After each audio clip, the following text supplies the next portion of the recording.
कि हम सब लोग इकट्ठे होकर उसका स्वागत करते और जनती हर्षोल्लास से मनाते। उस सभागार में बाहर पंडाल लगा था कलेक्ट्रेट में। माननीय मंत्री जी ने मुझे सर्वप्रथम बोलने का अवसर दिया। तो मेरी एक ही मांग थी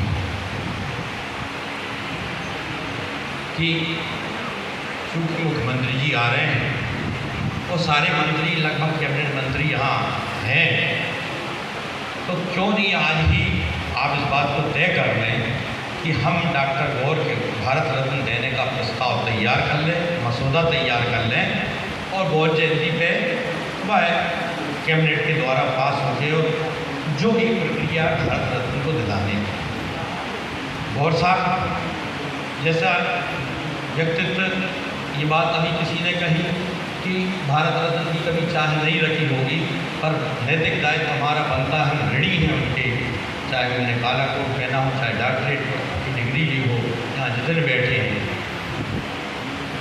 जो शख्स भारत के संविधान निर्मात्री समिति में, जिसने अम्बेडकर जी के साथ संविधान को निर्माण करने में अपनी पूरी बुद्धि का प्रयोग किया हो, चाहे आईपीसी भारतीय दंड संहिता की बात हो, हिंदू कोड बिल हो, साक्ष्य अधिनियम हो, और बाकी तो आचार्य जी ने बताए, उनकी ख्याति देश विदेश में थी। और सर की ने मैक्सिमम जो पैसा कमाया, यहाँ श्रीवास्तव जी बैठे, हम जब भी कोई हाई कोर्ट के या सुप्रीम कोर्ट के जज आते हैं तो उनकी वो किताब भेंट करता हूँ। उस किताब का नाम मैं भूल रहा हूँ, श्रीवास्तव जी है, हाँ, सिविल लाइफ। तो उसमें यहाँ जो बैठे सबको गौर साहब की जो प्रतिभा है, बहुमुखी प्रतिभा, उसके बारे में पता है। सिर्फ परिचर्चा का विषय मुख्य बिंदु पे आना चाहता हूँ, 2 मिनट में अपनी बात समाप्त करना चाहता हूँ। और भी वक्ता है कि जो प्रक्रिया है उसका पालन करने के लिए मैंने बात रखी गौर जयंती के पूर्व। और चाहे वो कोई भी सरकार है, मैं किसी की आलोचना नहीं करता हूँ, और गौर साहब का ऋणी हूँ और गौर साहब के लिए तन मन धन से कोई भी कोई कार्यक्रम आयोजित करे। प्रजापति जी का फोन आया, मैंने कहा हर हालत में आएंगे, कोर्ट में थे रामदास जी सर, सारे काम छोड़ के। कहने का मतलब ये है कि सिर्फ गौर साहब के लिए आज हम चंद लोग यहाँ हाल भी पूरा नहीं भरा है। और गौर जयंती की स्थिति ये हो गई थी कि मुझे दुख होता है बताने में कि ऐसे कोई बकी आएगी जिनने यहाँ तक निर्णय ले लिया कि यूनिवर्सिटी में गौर जयंती अलग मनाई जाएगी और शहर में अलग। और जो विरोध हुआ था और फिर जगह जगह रैलियाँ हुई और कुल मिला के फिर वह माहौल बना और एकजुटता हुई। गौर साहब को जो हम चाहते हैं उस पर आज यदि प्रधानमंत्री जी आ रहे हैं 12 तारीख को, तो सर्वप्रथम हम अपने नेताओं से, मंत्रियों से अपने यहाँ से आज प्रस्ताव पारित करें कि वह मुख्यमंत्री जी और सारी कैबिनेट होगी। अभी भी समय है, इसकी शुरुआत तो कर दें कम से कम भाइयों। हम डायरेक्ट कोई भी ज्ञापन दे के उनसे डिक्लेरेशन नहीं करा सकते, इसकी प्रोसेस है।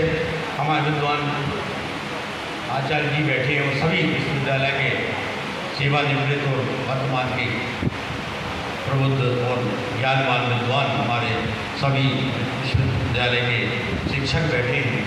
उस प्रक्रिया को एडाप्ट करना होगा और उसके माध्यम से यहाँ जो जिस दल से भी संबंधित हैं वह अपने नेताओं से बात करें, बाकी जितने लोग हैं सब लोग बात करें। यहाँ सभागार में समिति के लोग हैं, ये चर्चा करें, परिचर्चा के बाद प्रस्ताव लाएं और उनको इस बात के लिए आग्रहपूर्वक या उनको स्वप्रेरणा हो या ईश्वर उनको सद्बुद्धि दे कि वह अभी काफ़ी समय है कि कैबिनेट का में प्रस्ताव ले लें और फॉर्मल प्रस्ताव लेके उसमें स्वीकृति करा के और वो यही मंच पर यदि माननीय प्रधानमंत्री जी को दे दें कि हम मध्य प्रदेश के सारे लोग इस बात से सहमत हैं कि गौर साहब भारत रत्न दिया जाए, तो निश्चित रूप से ये पहल की शुरुआत जो हम करेंगे एक सीढ़ी चढ़ने का काम मील का पत्थर साबित होगा। और धीरे धीरे ये प्रयास जब आगे बढ़ेगा, चाहे उसमें समिति आंदोलन तय करे, चाहे जो भी हमको मार्गदर्शन दे, हमें कार्य सौंपे, हम आपके साथ, समिति के साथ डॉक्टर गौर को भारत रत्न के दिलाने के लिए तन मन धन पण प्राण से तैयार हैं।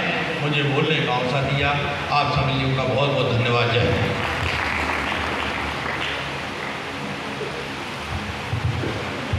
धन्यवाद एडवोकेट दुबे। मैं आपकी बात से सहमत हूँ कि जो हमारे ज़िले से 3 कैबिनेट मंत्री हैं उन्हें भी हम अपने आंदोलन में शामिल करें, क्योंकि उनके रक्त में भी डॉक्टर गौर का ऋण प्रवाहित हो रहा है। हमारी समिति ने एक समर्थन पत्र तैयार किया है जो भारत आर्य को माननीय प्रधानमंत्री जी को सौंपा जाएगा। यह समर्थन पत्र अभी तक आम आदमी पार्टी से, बहुजन समाज पार्टी से, समाजवाद पार्टी से, प्रजापति मूर्तिकार परिषद द्वारा प्राप्त हो चुके हैं। रैकवार समाज ने अपना समर्थन पत्र दे दिया है। बुंदेलखंड मोर्चा का समर्थन पत्र भी प्राप्त हो चुका है। यादव महासभा का, सागर ऑटो यूनियन का, सैन समाज का और बुंदेलखंड मोर्चा का, आज़ाद समाज पार्टी का भी समर्थन पत्र हमें प्राप्त हो चुकी है। तो हमें अपनी आवाज़ को बुलंद करना है और शहर संभाग के सबसे बड़े महाविद्यालय 14,000 छात्राएं जहाँ पढ़ती हैं, ऐसे महाविद्यालय के प्राचार्य डॉक्टर आनंद तिवारी सर यहाँ पर उपस्थित हैं। मैं उनको भी वक्तव्य हेतु सादर आमंत्रित करती हूँ और उनके पीछे उनके महाविद्यालय में 14,000 छात्राओं की आवाज़ है और साथ ही कार्यरत 200-300 कर्मचारियों की आवाज़ भी उनके साथ है। मैं उनको यहाँ आमंत्रित कर रही हूँ।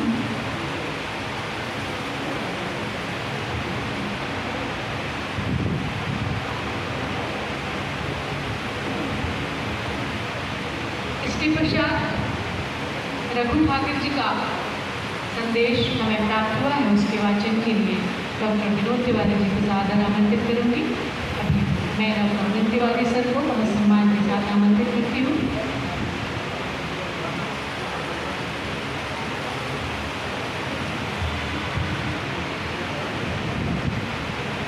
नमन करता हूँ गौर साहब को, नमन करता हूँ आचार्य जी अग्रत पंक्ति में विराजमान और इस सदन में विराजमान सभी मनीषियों का, अध्येताओं का, प्रणेताओं का, पत्रकारों का और नागरिकों का, और सम्मान करता हूँ जिन्होंने इस तरह के आयोजन के संबंध में एक पहल की। तन समर्पित मन समर्पित, तन समर्पित मन समर्पित और ये जीवन समर्पित। सोचता हूँ देश की धरती मैं तुझे क्या दूँ। साथियों, मैं तो श्रोता हूँ, बहुत अच्छा श्रोता हूँ और मैं सुनने आया था, बोलने में मैं विश्वास नहीं करता, क्योंकि बोलने का संबंध सीधा कर्म से होता है। जो आप बोलते हैं वैसे आप हैं कि नहीं, ये बड़ा जटिल काम होता है, इसलिए मंचों से मैं बचने की कोशिश करता हूँ। लेकिन चूँकि मुझे नैतिक जिम्मेदारी दी गई है, मैं नैतिक रूप में ये कहना चाहूँगा कि सागर शहर को एक व्यक्ति ने जितनी प्रतिष्ठा दी है शिक्षा के क्षेत्र में, मैं समझता हूँ पूरे देश और पूरी दुनिया और पूरी एशिया में उसका नाम अमर हो गया है।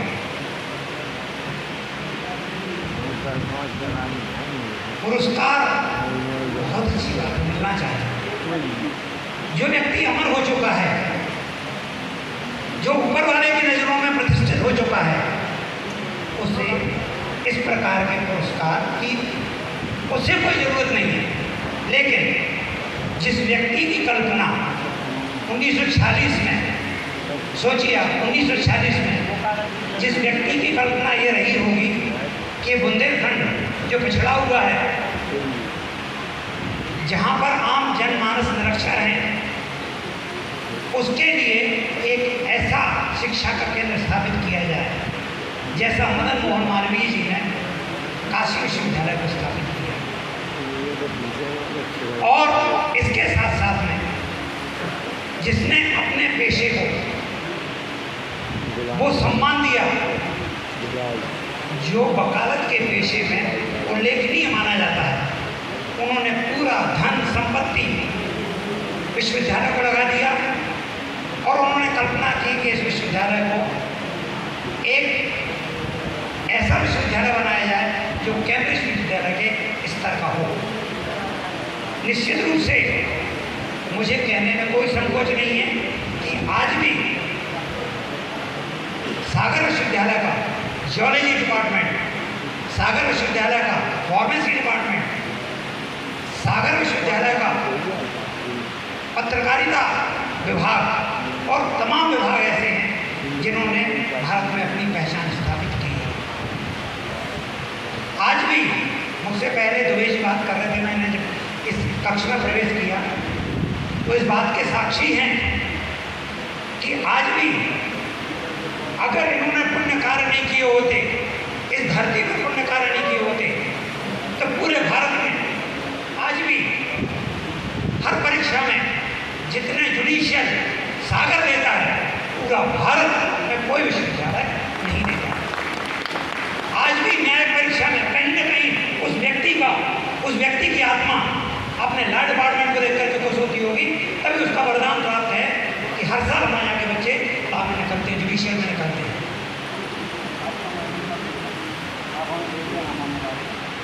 ऐसे व्यक्ति को जिसने अपनी पूरी धन वैभव संपदा एक विश्वविद्यालय को सौंप दी, और मैंने जब 80 में एडमिशन लिया था, मैं साक्षी हूँ कि उस समय पढ़ाने वाले मैक्सिमम लोग इलाहाबाद, बनारस विश्वविद्यालय के थे, और एक एक विषय मैं समझता हूँ, कॉमर्स में मैंने इनकम टैक्स को पढ़ा है, बिजनेस लॉ को मैंने यूनिवर्सिटी में पढ़ा है, और आज मैं घंटों उन विषयों पर घंटों 8 घंटे तक पढ़ा सकता हूँ लगातार, अभी से लेकर के रात में 11